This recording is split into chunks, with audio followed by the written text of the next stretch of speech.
One, you are still in the game, you're still doing it, you're still contributing, you're still making great music, but also you are a living hip-hop legend. We take for granted how many legends we've lost in hip-hop. We take for granted how many people aren't around who are part of that. Do you ever wake up in the morning and think to yourself, damn, so many of the people I started with in this game aren't here anymore, and I'm still here getting to be a part of it? All the time.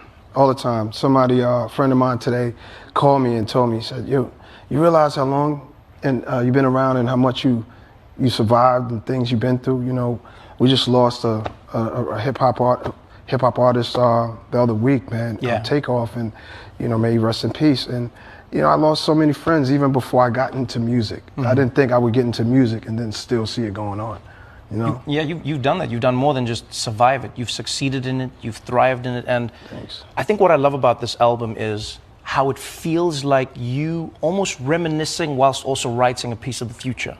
You know, you've always been, till this day, everyone will say, one of the greatest lyricists that's ever lived. Well, but the stories that you tell, you know, the way you weave. I mean, for instance, everyone who was in hip-hop was familiar with, like, your beef with Jay-Z, right? What it was. And then I loved how in here you talk about that beef, what it was, how it disappeared, but how you'll still text him saying, you know, this isn't over, right? Well, when I released the track list for the album the other day, he released a picture with all his Grammys.